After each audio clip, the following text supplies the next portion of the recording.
Hello friends, welcome to Maths Masti. और आज हम इस वीडियो में पढ़ेंगे एनसीईआरटी क्लास 11 मैथमेटिक्स का चैप्टर 1 दैट इज सेट्स। तो चलिए दोस्तों देखते हैं व्हाट इज सेट्स। तो दोस्तों सेट्स मतलब क्या? चलो उसके पहले मैं आपको कुछ एग्जांपल्स देती हूँ।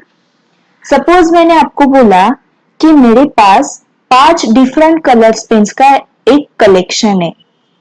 तो मैंने सपोज बोला कि मेरे पास जो कलर पेन्स है, मेरे पास कलर पेन्स है, ब्लू है, ब्लैक है, येलो है, रेड है और एक ग्रीन है।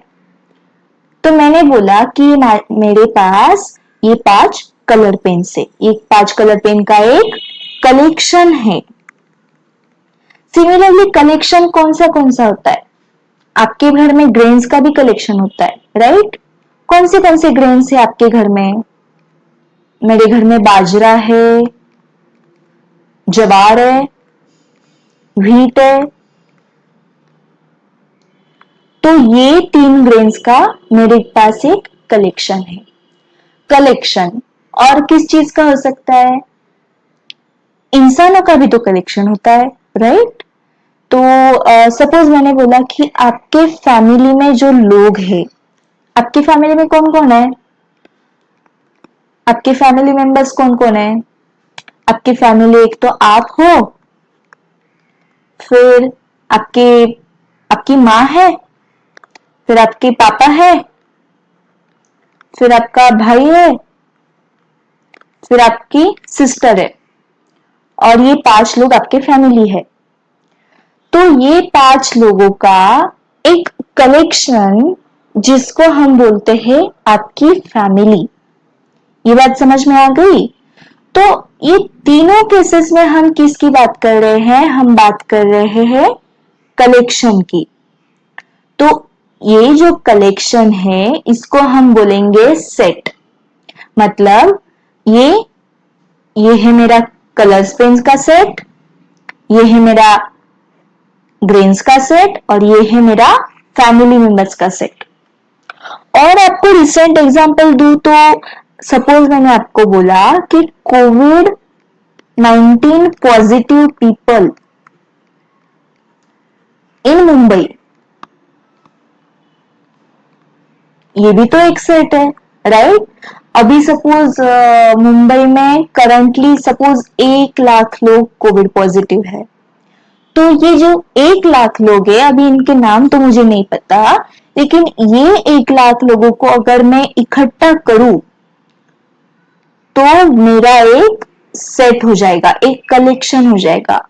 तो whenever I talk about collection of objects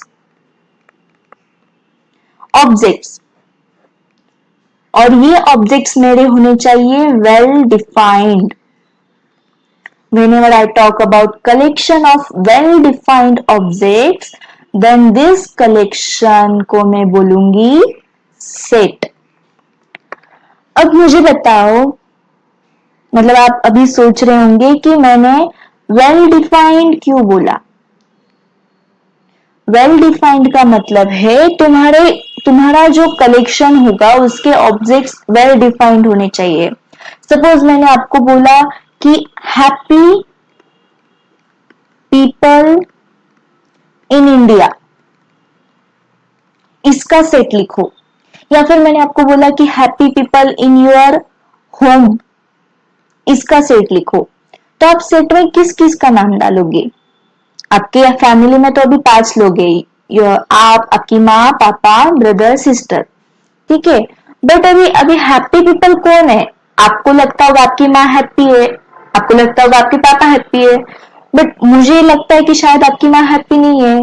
मतलब हैप्पी पीपल ये जो कंसेप्ट है वो हम अच्छे से डिफाइन नहीं कर सकते, राइट? मतलब वी डोंट नो कि whether this person is actually happy और नॉट। तो ये जो हैप्पी पीपल है ये है एक रिलेटिव कंसेप्ट। और हैप्पी पीपल को हम डिफाइन नहीं कर सकते, कैन नॉट डिफाइन, राइट। इसलिए इस number of happy people in your home, इसको हम सेट नहीं बोलेंगे। ये बात समझ में आ गई आपको? तो आपको ये बात अच्छे से समझ में आ गई होगी कि व्हाट इज सेट। तो नेक्स्ट देखते हैं सेट को अपन रिप्रेजेंट कैसे करते हैं। नेक्स्ट देखते हैं, हाँ, तो अभी हमने ये देखा कि व्हाट इज सेट, राइट। अभी सेट में मैंने आपको एक एग्जाम्पल देखते हैं। एक एग्जाम्पल है कलर्स इन रेनबो।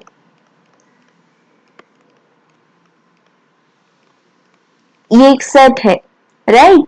तो ये सेट के मेंबर्स कौन कौन है? ये सेट के मेंबर्स है, अभी रेनबो के कलर्स कौन से हो सकते हैं? वो होता है violet, green, blue, yellow, red, indigo, और एक रह गया, दैट इज ऑरेंज। तो ये है मेरे रेनबो के कलर्स का सेट। तो अभी मैं आपको बताती हूँ, सेट को जब भी आप नाम देते हो, सेट को रिप्रेजेंट करने के लिए आप सेट को एक नाम देते हो। तो सेट का नाम जो लिखते हैं वो हमेशा एक कैपिटल लेटर होना चाहिए ऑफ इंग्लिश अल्फाबेट। तो सेट का नाम मैंने दिया कैपिटल ए, या फिर मैं उसको कैपिटल बी, कैपिटल सी, कुछ भी नाम दे सकती हूँ। तो ये कलर्स ऑफ रेनबो, ये सेट को मैंने नाम दिया कैपिटल ए। तो उसके बाद आता है इक्वल टू का साइन, उसके बाद आता है कर्ली ब्रेसेस, और ये कर्ली ब्रेसेस में आप लिखते हो सेट के मेंबर्स। तो ये जो है सेट में जो जो मेंबर्स इंक्लूड होते हैं, इसको आप यहाँ पे लिखोगे। तो सेट के ये जो मेंबर्स होते हैं, इनको आप मेंबर्स भी बोल सकते हो, इनको आप एलिमेंट्स भी बोल सकते हो, या फिर इनको आप और क्या बोल सकते हो, ऑब्जेक्ट्स। इसमें से आप कुछ भी बोल सकते हो। तो सपोज आपको ये बोलना है कि ग्रीन कलर ये मेरा सेट ए का पार्ट है, मतलब green colour is part of my set ए। अभी आप हमेशा इतना लंबा तो नहीं लिखोगे, राइट। तो इसके लिए एक साइन यूज होता है, वो साइन है दिस साइन।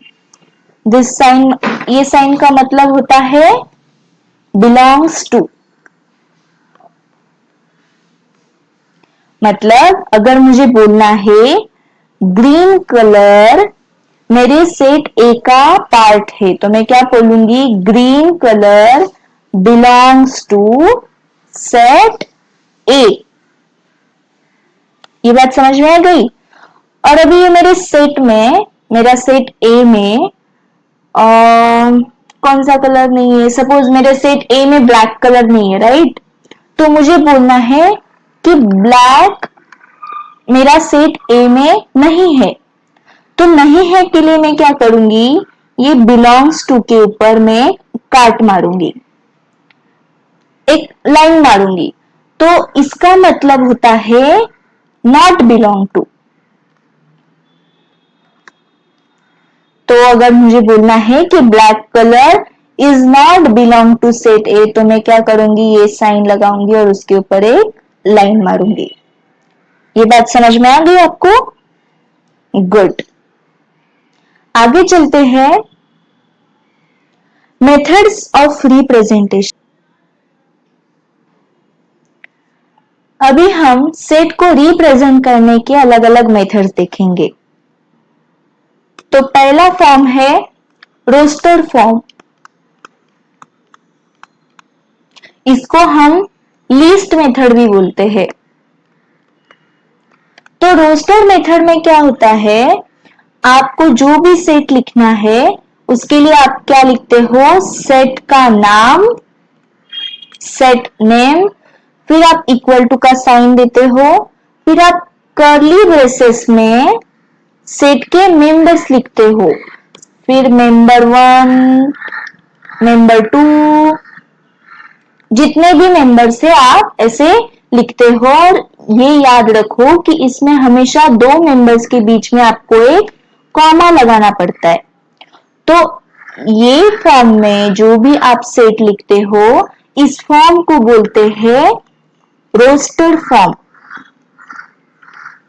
सेट को रिप्रेजेंट करने का दूसरा मेथड है सेट बिल्डर फॉर्म। तो सेट बिल्डर फॉर्म में क्या होता है, आप सेट का नाम लिखते हो, set name is equal to curly braces में आप, इसमें आप सेट के मेंबर्स नहीं लिखते, इसमें आप सेट के मेंबर्स को एक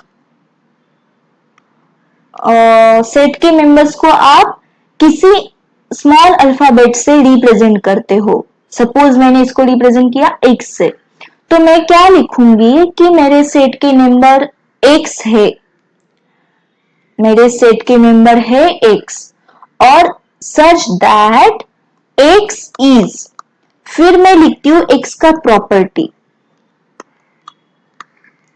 प्रॉपर्टी फिर वो कैसा हो सकता है, सपोज मैं बात कर रही हूं कि मेरे सेट के मेंबर जो है सारे 2 से डिविजिबल है, तो मैं यहाँ पे सेट का प्रॉपर्टी लिखूंगी कि x such that x is divisible by 2। Suppose मैं इवन नंबर की बात कर रही हूँ तो वो भी मैं लिखती हूँ कि x इज इवन नंबर। तो हम सेट बिल्डर फॉर्म में क्या करते हैं, उसका प्रॉपर्टी मेंशन करते हैं। तो x इज उसका प्रॉपर्टी, और अगर जरूरत पड़े तो x मेरा कहां से कहां तक है, x मेरा x का रेंज क्या है। सपोज x मेरा 1 से 2, 1 से 4 के बीच में लाई करता है, तो वो लिखूंगी। तो ये जो मेथड है जिसमें हम प्रॉपर्टी को मेंशन करते हैं, मतलब देखो सपोज मैंने आपको जैसे बोला कि कोविड-19 पॉजिटिव पीपल इन मुंबई, अभी बहुत सारे लोग हैं राइट, इतने लोगों का लिस्ट अगर मैं रोस्टर फॉर्म में अगर मैं उन लोगों का ऐसे लिस्ट बनाऊंगी तो मुझे बहुत ज्यादा टाइम लगेगा। तो इससे अच्छा मैं सेट बिल्डर फॉर्म में सीधा लिखूंगी, हर एक मेंबर को मैं एक्स बोलूंगी कि ये पर्सन एक्स है, मतलब जो भी जितने भी कोविड-19 पॉजिटिव लोग हैं उनको मैंने एक्स बोला, और ये मेंबर एक्स है सच दैट इस पर्सन को कोविड-19 है। तो मैं ऐसे लिखूंगी उस केस में x such that x is covid positive people in Mumbai. तो ये मेथड को बोलते हैं सेट बिल्डर मेथड। तो ये बात आपको समझ में आ गई। चलो तो आप अब हम इसके एग्जांपल्स देखते हैं। इसके एग्जांपल्स देखने से पहले हम कुछ कॉमन सेट्स हैं मैथमेटिक्स में, उसके बारे में देखते हैं। तो ये कॉमन सेट्स बोले तो ये सेट्स है सेट ऑफ नेचुरल नंबर। अभी आप मुझे बताओ नेचुरल नंबर में कौन से नंबर्स आते हैं। नेचुरल नंबर आते हैं 1, 2, 3, 4, 5, 6 और उसके आगे के सबके से बहुत सारे नेचुरल नंबर है। नेचुरल नंबर 1 से शुरू होते हैं और इंफिनिटी तक जाते हैं। Set of all integers, integers में कौन से नंबर आते हैं। इंटीजर्स में आते हैं आपके -3, -2, -1, 0, 1, 2, 3 ऐसे बहुत सारे आते हैं राइट। -3, -4 ये इस साइड भी बहुत सारे हैं, मतलब इसमें ऑल नेगेटिव नंबर्स, इसमें 0 भी आता है और इसमें ऑल पॉजिटिव नंबर्स आते हैं। तो इसमें ऑल नेगेटिव 0 फिर ऑल पॉजिटिव नंबर्स आते हैं। तो set of positive integers, positive integers मतलब 0 के इस साइड के सारे। तो पॉजिटिव इंटीजर्स कौन से आएंगे मेरे 1, 2, 3, 4 and so on. Negative integers कौन से आएंगे मेरे -1, -2, -3 एंड सो ऑन, है ना। तो ये जो सेट ऑफ नेचुरल नंबर है इसको हम किससे डिनोट करते हैं? कैपिटल N से। सेट ऑफ इंटीजर्स है, उसको हम किससे डिनोट करते हैं? कैपिटल I से। अभी जब मैं सिर्फ पॉजिटिव इंटीजर की बात करती हूँ, इंटीजर को तो मैंने I से रिप्रेजेंट कर दिया, अब सिर्फ मुझे पॉजिटिव इंटीजर की बात करनी है तो मैं पॉजिटिव इंटीजर को कैसे डिनोट करूंगी? I और एक प्लस, मतलब पॉजिटिव इंटीजर। फिर नेगेटिव इंटीजर्स को कैसे डिनोट करूंगी? I minus. ठीक है। Set of real numbers, real number कौन से? रियल नंबर में तो सारे नंबर आते हैं, सारे 1.2 1, मतलब जो भी रैशनल नंबर है, इरेशनल नंबर है, सारे नंबर्स आते हैं रियल नंबर में। तो रियल नंबर को किससे डिनोट करते हैं? कैपिटल R से। फिर आते हैं रैशनल नंबर्स। अब रैशनल नंबर क्या होते हैं? जो numbers P by Q form में लिखे हुए होते हैं, जिसमें Q is not equal to 0, उनको बोलते हैं हम रैशनल नंबर्स। फिर रैशनल नंबर का सेट कौन सा आएगा? -1/3, 1/6, 2/4, जो भी आएगा, जो भी इस फॉर्म में लिखे। और रैशनल नंबर को किसे डिनोट करते हैं? Z से, कैपिटल Z से। फिर पॉजिटिव रैशनल नंबर में क्या आएंगे? सारे जो पॉजिटिव P by Q है, तो उसको कैसे डिनोट करते हैं? Z प्लस से। चलो तो नेक्स्ट देखते हैं। अभी हम कुछ एग्जांपल्स देखेंगे जिससे हम सेट को सेट बिल्डर फॉर्म में और रोस्टर फॉर्म में कैसे लिखना है ये भी सीखेंगे। तो देखते हैं set of colours in rainbow. ये एग्जांपल हमने पहले भी किया है, चलो फिर से करते हैं, कोई बात नहीं। तो set of colours in rainbow, इस सेट को मुझे एक नाम देना है। क्या नाम दूं? चलो इस सेट को नाम देते हैं E, चलेगा? तो अभी आप मुझे बताओ इस सेट के मेंबर्स कौन से हैं? इस सेट के मेंबर्स है violet, indigo, yellow, orange, red, blue, green. ठीक है।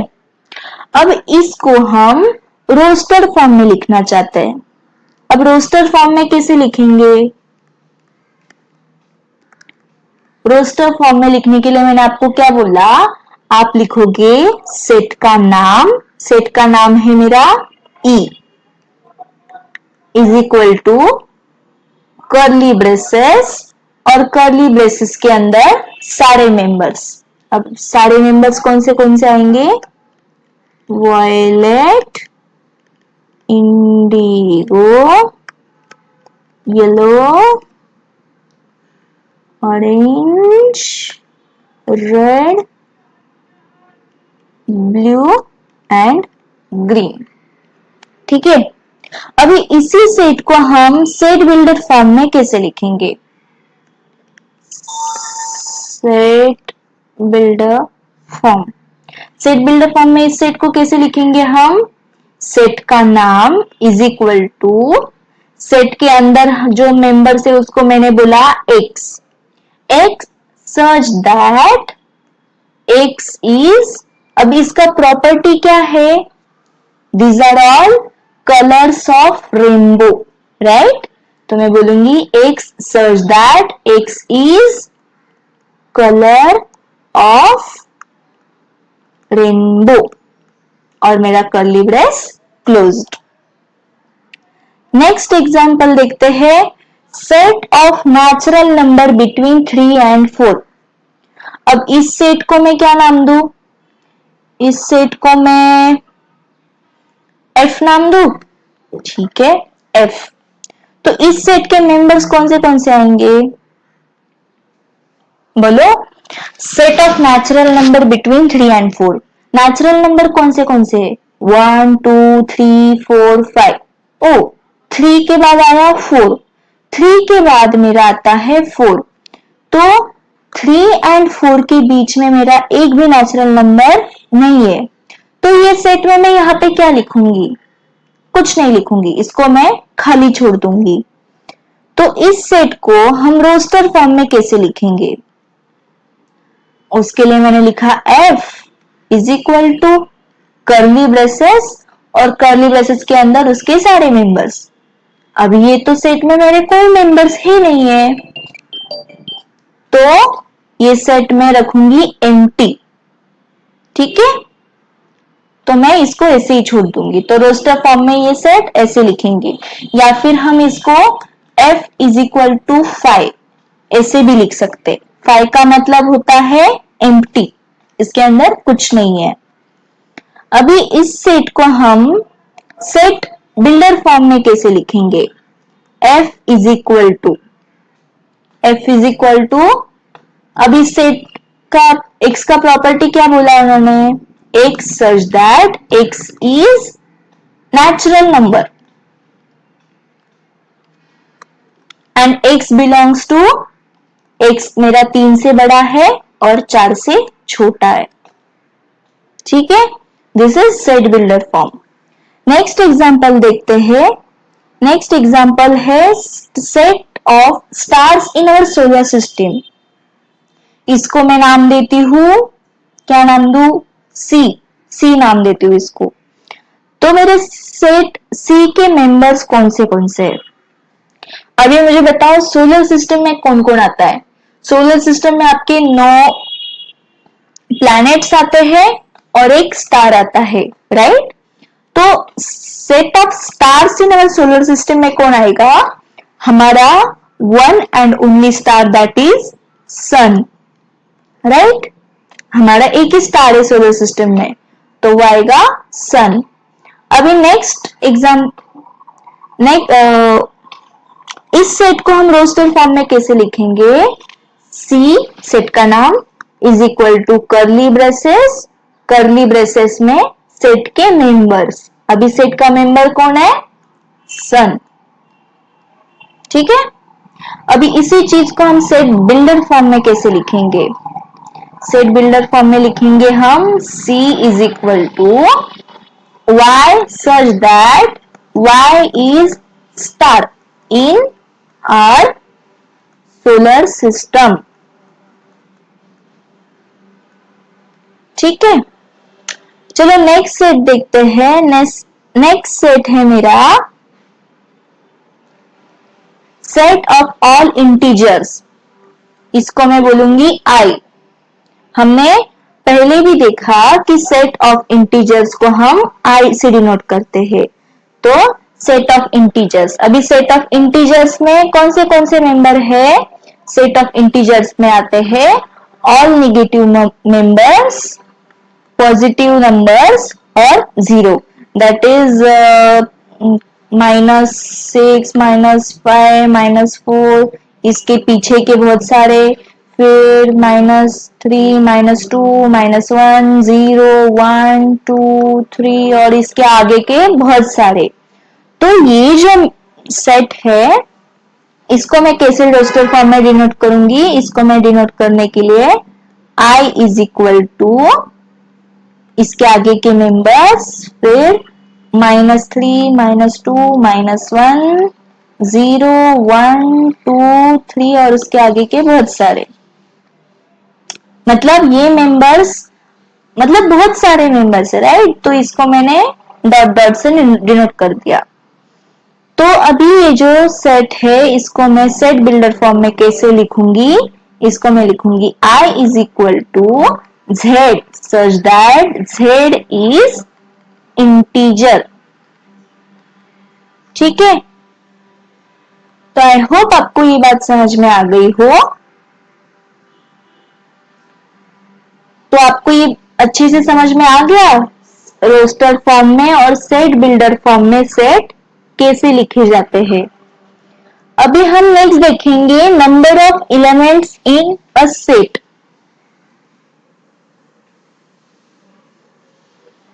हम फिर से वही सेट का एग्जांपल लेते हैं और number of elements in set ये क्या होता है, आपके सेट के जो एलिमेंट्स है, आपके कोई एक सेट में कितने एलिमेंट्स है उसका नंबर होता है number of elements in set.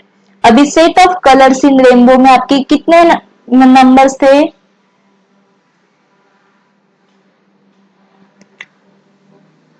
Set of colours in rainbow में आपके पास कौन से कलर्स थे?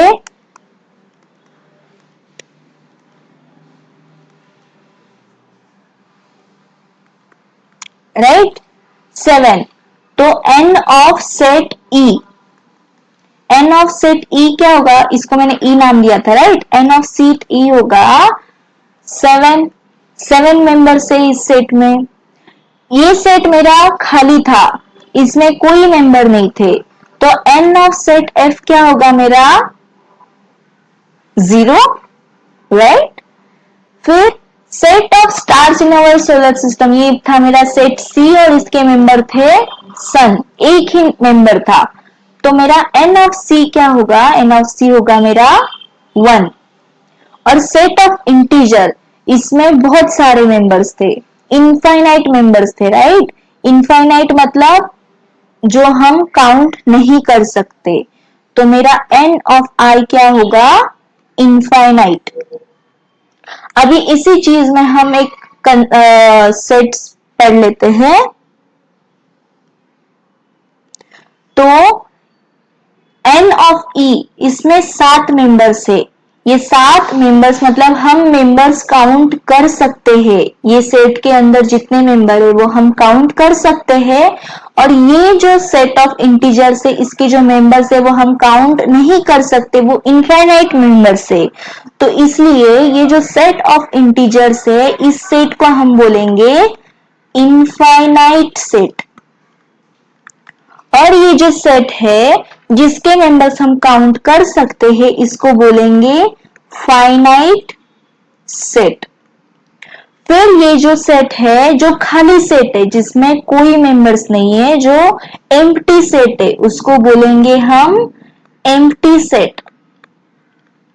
फिर बचा जो सेट जिसमें मेरा सिर्फ एक ही मेंबर है, आप कोई भी सेट ले लो जिसमें अगर एक ही आपका एलिमेंट हो, तो उस सेट को बोलेंगे सिंगलटन सेट। ये बात आपको समझ में आ गई? What is finite set, what is empty set, what is singleton set and what is infinite set. अभी आप ये देखो, अभी आप मुझे बताओ कि एम्प्टी सेट जो है वो मेरा फाइनाइट सेट होगा या इनफाइनाइट सेट होगा? तो दोस्तों ये बात ध्यान में रखो, जब आपके सेट में कोई मेंबर नहीं है, वो एम्प्टी सेट है जिसमें 0 मेंबर है, but still 0 you can count, right. 0 को आप काउंट कर सकते हो, कुछ नहीं दिख रहा है, 0 है, मतलब काउंट कर सकते हो, तो इसलिए ये भी हमारा होगा फाइनाइट सेट। 1 भी काउंट कर सकते हो, तो ये भी होगा हमारा फाइनाइट सेट। तो आपको ये कंसेप्ट समझ में आ गई, what is finite set, what is infinite set.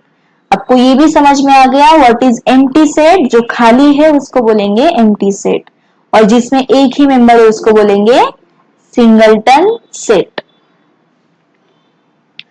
तो चलो अभी नेक्स्ट कंसेप्ट देखते हैं। नेक्स्ट कंसेप्ट है सबसेट।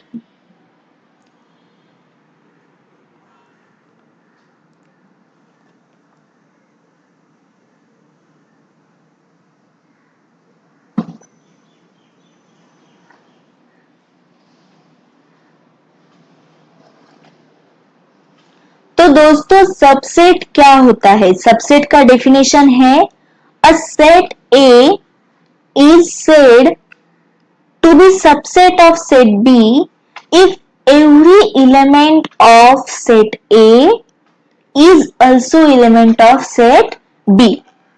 इस एग्जाम्पल को देखने इस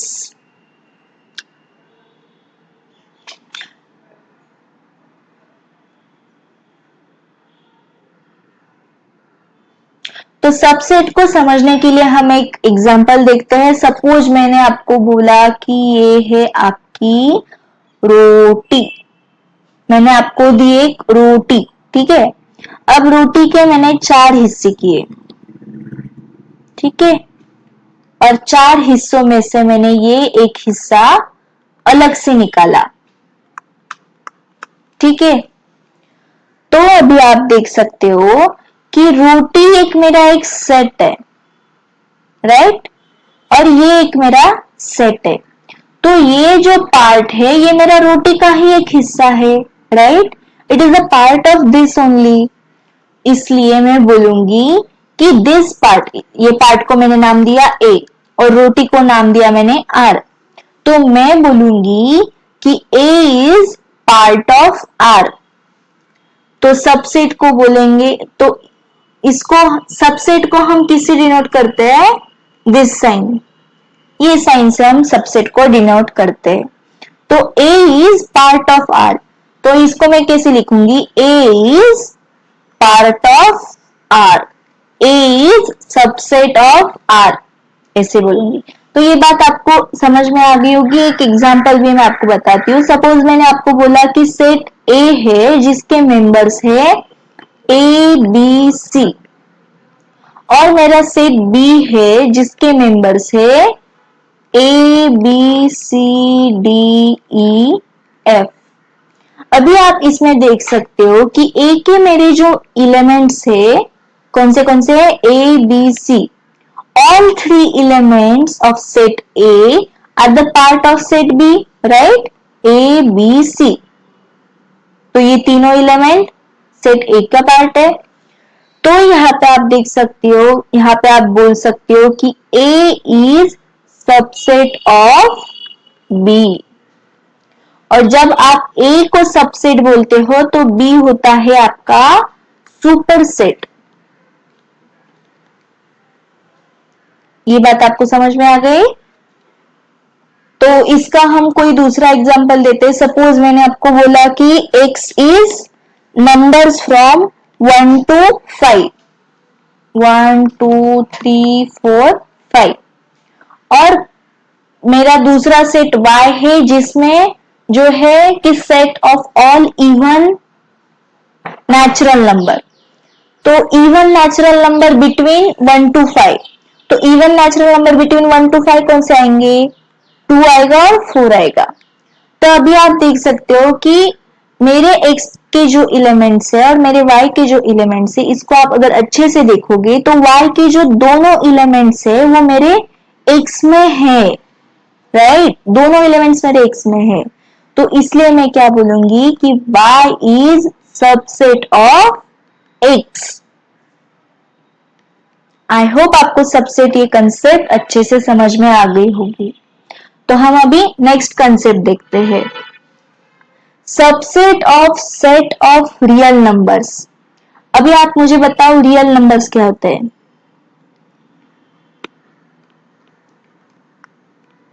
रियल नंबर्स में आते हैं आपके सारे नंबर्स, फिर उसमें आते हैं आपके सारे इंटीजर्स आते हैं, आपके सारे रैशनल नंबर्स आते हैं, राइट, आपके सारे नेचुरल नंबर्स आते हैं। मतलब इन सारे नंबर्स को आप रियल नंबर बोलते हो। इसमें इरेशनल नंबर भी आते हैं।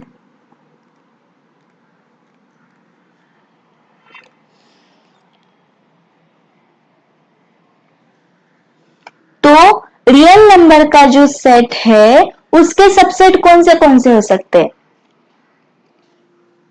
मतलब अभी जो मैं रोटी की बात कर रही थी, ये मेरी रोटी है, इसके मैंने 4 हिस्से सपोज किए, तो ये हिस्सा भी मेरी रोटी का सबसेट है, ये हिस्सा भी मेरी रोटी का सबसेट है, ये एक इतना हिस्सा भी मेरी रोटी का एक सबसेट है, राइट। तो ये जो सबसेट है वो, तो रियल नंबर के कौन से सबसेट हो सकते हैं। रियल नंबर के सबसेट हो सकते हैं I, all integers, n, all natural numbers,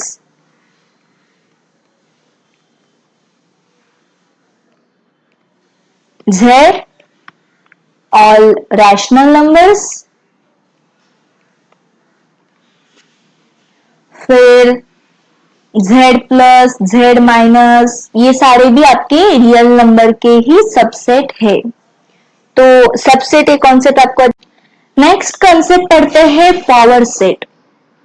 अब पावर सेट क्या होता है दोस्तों, मैंने अभी आपको बताया कि ये जो रोटी है आपकी, इसका ये भी आपका सबसेट है, ये भी सबसेट है, ये भी सबसेट है, राइट। इसको अच्छे से देखते हैं एक बार कि सपोज ये आपकी रोटी है, रोटी के मैंने 4 हिस्से किए, ठीक है। अब 4 हिस्सों में से मेरा एक हिस्सा है A, that is this is my A. फिर मैंने बोला कि ये जो दूसरा पार्ट है इसको मैं बोलूंगी बी। फिर मैं बोलूंगी कि ये जो मेरा ए और बी, ये जो पूरा है इसको मैं बोलूंगी, मतलब ए और बी मिला के जो पार्ट है मेरा, जो आधा हिस्सा है, उसको मैं बोलूंगी सी। तो अभी आप देख सकते हो ये जो मेरी रोटी आर है, आर के कौन से सबसेट पॉसिबल है। आर का एक सबसेट ए हो सकता है, राइट। आर का दूसरा सबसेट हो सकता है बी, आर का तीसरा सबसेट हो सकता है सी, फिर मैंने इसको बोला डी, इसको बोला ई, इन दोनों को मिला के बोला एफ, इन दोनों को मिला के बोला जी, इन दोनों को मिला के बोला एच। ये भी पॉसिबल है, राइट। तो A B C D E F G H, ये तो हो गए मेरे। उसके अलावा भी ये जो 3 है ए बी सी, ये तीनों का मिला के भी तो एक सबसेट हो, एक पार्ट है जो मेरा रोटी का सबसेट है, राइट। मतलब ये ऐसा भी तो हो सकता है, इतना रोटी, राइट। तो ये भी मेरा एक सबसेट है। तो उसको सपोज ये वाले पार्ट को मैंने नाम दिया आई, तो आई भी मेरा एक सबसेट है, राइट। तो रोटी के जो मेरे अलग अलग सबसेट है, सारे सबसेट को जब मैं एक सेट में लिखती हूं तो उस सेट को मैं बोलूंगी पावर सेट। इसका हम अच्छे से समझते हैं। इसको मैं इरेज करती हूं। तो मैंने सपोज आपको बोला set A is equal to A B C. Suppose ये मेरा एक सेट ए है, तो इसके कौन से डिफरेंट सबसेट पॉसिबल है। इसका एक सेट हो सकता है ए, दूसरा सेट हो सकता है बी, दूसरा सबसेट हो सकता है सी, दूसरा सबसेट हो सकता है जिसमें 2 मेंबर्स है ए एंड बी, राइट। दूसरा सबसेट हो सकता है जिसमें 2 मेंबर है बी एंड सी, दूसरा सबसेट हो सकता है जिसमें 2 मेंबर है ए एंड सी, और एक सबसेट पॉसिबल है जिसमें ऑल 3 मेंबर्स हो सकते हैं, राइट। और एक सबसेट पॉसिबल है जिसमें कोई भी मेंबर नहीं हो सकता है, इसको हम 5 भी बोल सकते हैं, 5 भी बोलते हैं। तो ये भी तो पॉसिबल है, राइट। मेरे सेट का ये जो मेरी रोटी थी, कुछ ना होना, ये भी तो ये सेट का पार्ट है। तो इसलिए ये सारे हो गए मेरे subset of set A, right. ये सारे ए के सबसेट हो गए। तो ये सारों को जब मैं एक सेट में डालती हूं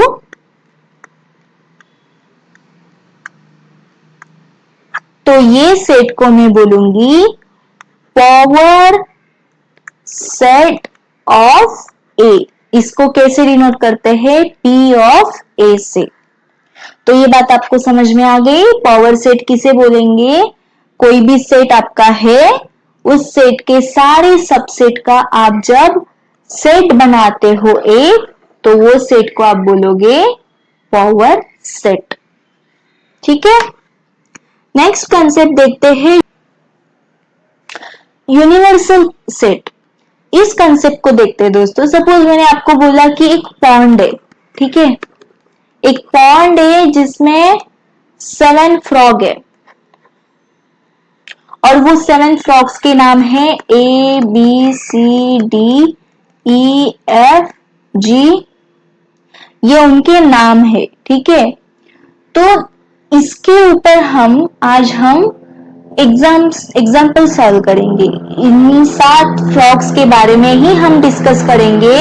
और ये डिस्कशन में मैंने आपको बोला कि मेरा एक सेट Z है जिसमें मेरे ये 4 फ्रॉग्स आते हैं ABCD। दूसरा सेट मेरा Y है जिसमें मेरे ये 3 फ्रॉग्स आते हैं EFG। तीसरा मेरा सेट Z है जिसमें मेरे ये 2 फ्रॉग्स आते हैं B एंड F। ठीक है, तो क्या हो गया ना, मैं जो भी सेट बना रही हूँ वो सेट में मैं सिर्फ ये 7 मेंबर्स को ही इंक्लूड कर रही हूँ। तो ये जो 7 मेंबर्स है मेरे, कोई भी एक पर्टिकुलर डिस्कशन में आप जब कोई पर्टिकुलर नंबर ऑफ एलिमेंट्स की बात करते हो तो वो सारे एलिमेंट्स को हम अगर एक सेट में डालेंगे तो उसको बोलेंगे यूनिवर्सल सेट। इसको अच्छे से समझने के लिए हम देखते हैं। सपोज मैंने आपको बोला कि मेरा सेट ए है जिसके मेंबर्स है 1 6 9, मेरा सेट बी है जिसके मेंबर्स है 2 4 8, मेरा सेट सी है जिसके मेंबर्स है 1 6।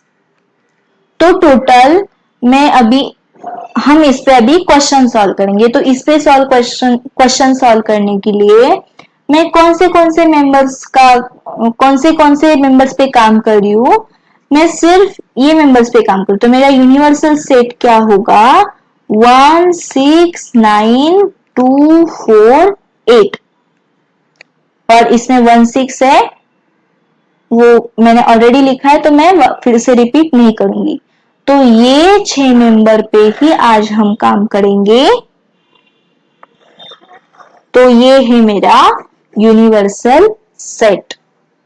मतलब कोई भी आप ले सकते हो, एक सेट है जिसके बहुत सारे मेंबर्स है 1 2 3 4 5 6 7 8 9 10, ये एक आपका यूनिवर्सल सेट है।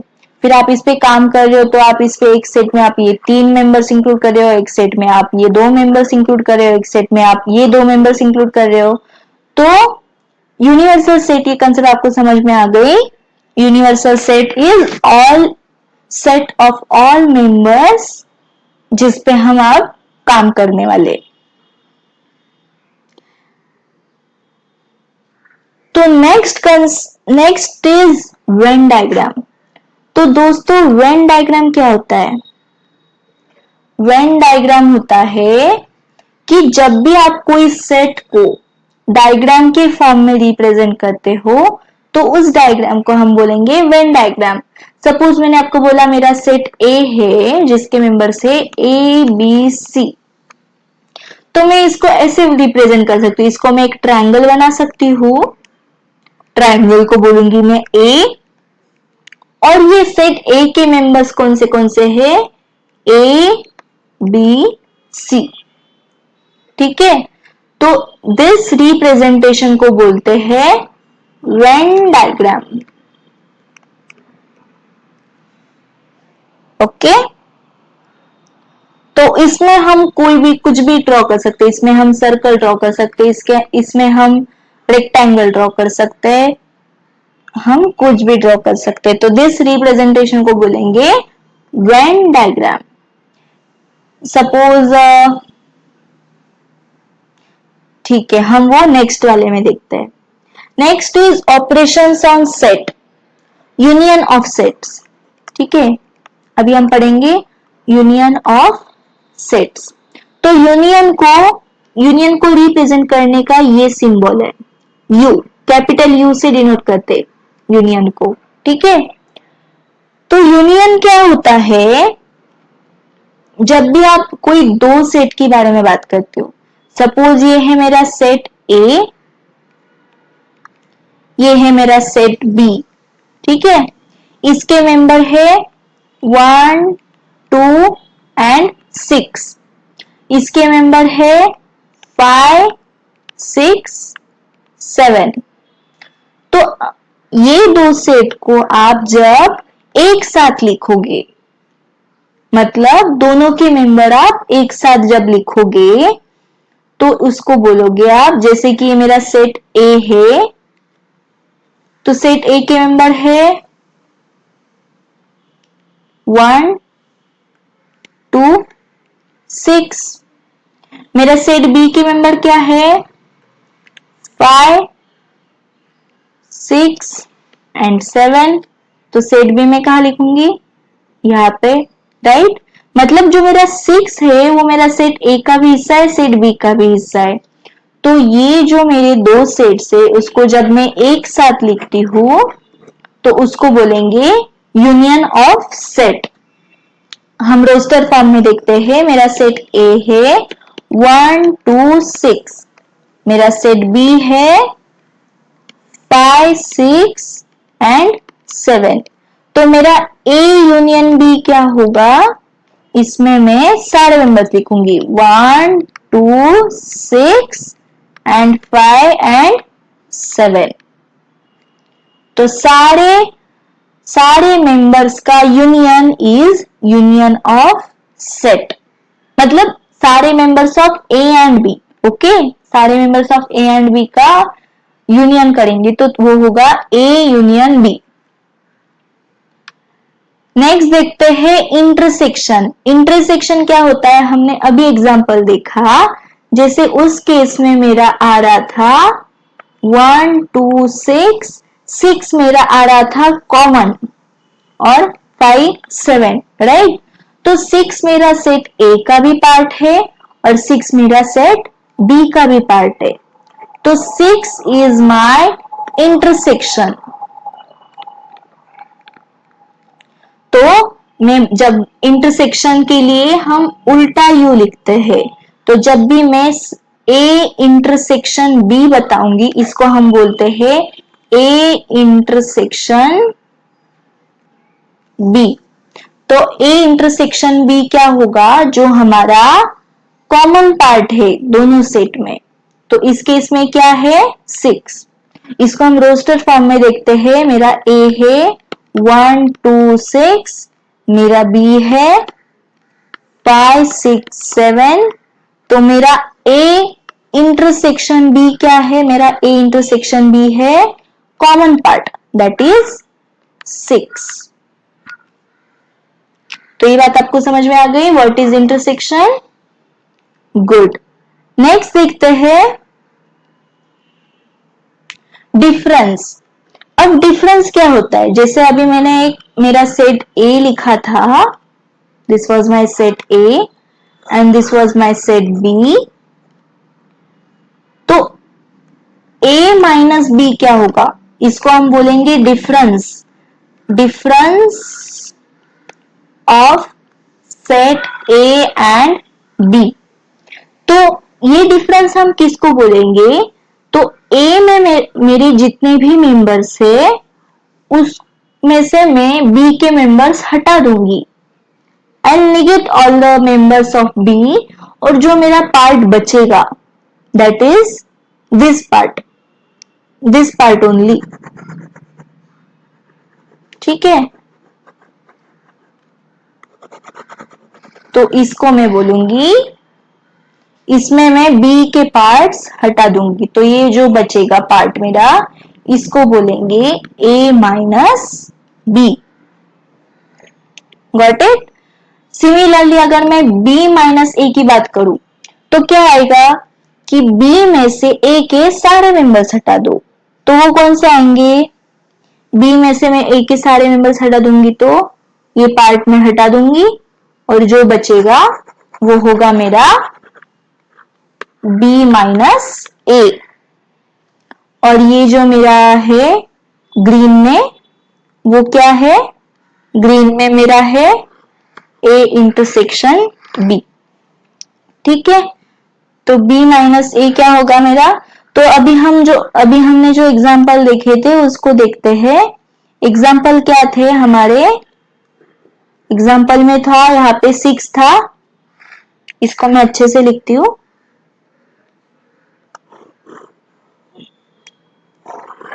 Sorry for the drawing. ये है 1 2 6 5 7, ये है मेरा A और ये है मेरा B। तो what is A minus B? A minus B is A के मेंबर्स लिखो और B के मेंबर्स हटा दो, तो A minus B is 1 and 2। What is B minus A? B minus A is 5 7। तो ये बात आपको अच्छे से समझ में आ गई? Good. Next concept is complement. अब कॉम्प्लीमेंट के लिए हमें यूनिवर्सल सेट को याद करना पड़ेगा। तो जो भी हमारा यूनिवर्सल सेट होता है, this is my you universal set, और उसमें अगर मैं कोई ए की बात करूं, जैसे मेरा यूनिवर्सल सेट था, सपोज यूनिवर्सल सेट था मेरा 1 2 3 4 5 6 7 8 9 एंड 10, ठीक है। तो यूनिवर्सल सेट के मेंबर्स में लिख लेती हूं, 1 मिनट में ये इरेज करती हूं ताकि आपको अच्छे से समझ में आ जाएगा, ठीक है। तो यूनिवर्सल सेट के मेंबर्स लिखती हूं मैं 1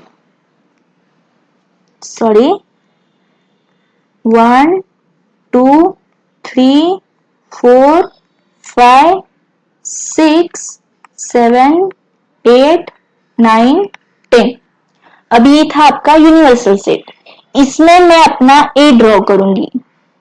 मेरा सेट ए है ये वाला, ये मेरा है सेट ए और ये है मेरा सेट यू।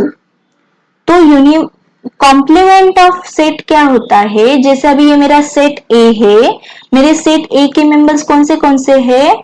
1 2 एंड 6। तो मेरा कॉम्प्लीमेंट क्या होता है? सेट ए का कॉम्प्लीमेंट होता है जो ए छोड़ के जो बचे हुए मेंबर्स है यूनिवर्सल सेट में, वो सारे आएंगे मेरे कॉम्प्लीमेंट ऑफ ए में। तो मेरा ए कॉम्प्लीमेंट को हम ए डैश से रिप्रेजेंट करते हैं या फिर ए और उसके ऊपर एक सी भी लिख सकते हैं। ये मैं अच्छे से लिखती हूँ, अच्छे पेन से। तो कॉम्प्लीमेंट को हम ऐसे लिख सकते हैं, ऊपर एक सेट का नाम और ऊपर एक डैश लिखते हैं, या फिर हम उसको सेट का नाम और ऊपर सी लिखेंगे, इसको बोलेंगे कॉम्प्लीमेंट ऑफ सेट। तो ए कॉम्प्लीमेंट क्या होगा? इस केस में मेरा ए कॉम्प्लीमेंट होगा 1 2 6 छोड़ के बचे हुए सारे मेंबर जो यूनिवर्सल सेट में, तो वो कौन से है? 3 4 5 7 8 9 10। This is a complement. मैं अच्छे से लिखती हूँ, आपको शायद ये कलर में नहीं दिख रहा होगा, तो सॉरी। तो मेरा ए कॉम्प्लीमेंट इज 3 4 5 7 8 9 10। तो आपको कॉम्प्लीमेंट की कंसेप्ट समझ में आ गई? जो ए में नहीं है बट यूनिवर्सल सेट में है, वो है ए कॉम्प्लीमेंट। चलो, तो मैं समझती हूँ कि आपको अब तक के सारे कंसेप्ट समझ में आ गए होंगे। अब तक हमने क्या क्या पढ़ा? हमने पढ़ा सेट्स के बारे में पढ़ा, सेट्स को कैसे रिप्रेजेंट करते हैं उसके दो मेथड्स पढ़े हमने, रोस्टर मेथड और सेट बिल्डर मेथड। फिर हमने उस पे कुछ एग्जांपल्स करे, उस पे हमने नंबर ऑफ सेट्स भी पढ़ा, उसमें हमने फाइनाइट सेट क्या होता है, एम्प्टी सेट क्या होता है, सिंगलटन सेट क्या होता है और इनफाइनाइट सेट क्या होता है, ये भी पढ़ा। उसके बाद हमने पढ़ा सबसेट, फिर हमने पढ़े पावर सेट, फिर हमने पढ़ा यूनिवर्सल सेट, फिर हमने पढ़ा वेन डायग्राम, ये एक सेट को रिप्रेजेंट करने का तरीका होता है। फिर हमने पढ़ा कि सेट पे कौन से ऑपरेशंस होते हैं, जैसे यूनियन ऑफ सेट जिसमें दोनों सेट को एक साथ मर्ज किया जाता है। फिर होता है इंटरसेक्शन ऑफ सेट जिसमें दोनों सेट का कॉमन मेंबर अलग निकाला जाता है। फिर आता है डिफरेंस ऑफ सेट जिसमें एक सेट में से दूसरे सेट के जो भी मेंबर्स है उसको अलग किया जाता है और बचे हुए सेट को लिखा जाता है। फिर हमने पढ़ा कॉम्प्लीमेंट ऑफ सेट, जो होता है सेट का, यूनिवर्सल सेट का वो पार्ट जो वो हमारे डिस्कशन में जो सेट है उसका पार्ट नहीं होता है, वो सेट का कॉम्प्लीमेंट होता है। तो चलो दोस्तों, आज के लिए इतना ही। नेक्स्ट लेक्चर में हम सेट्स इस चैप्टर पे एग्जाम्पल सॉल्व करेंगे। ये ये वीडियो सिर्फ कंसेप्ट्स के लिए था। नेक्स्ट वीडियो में हम सारे न्यूमेरिकल्स उस पे सॉल्व करेंगे और उसमें आपको जरूर मजा आएगा। चलो आज के लिए इतना ही। Thank you so much. Bye bye.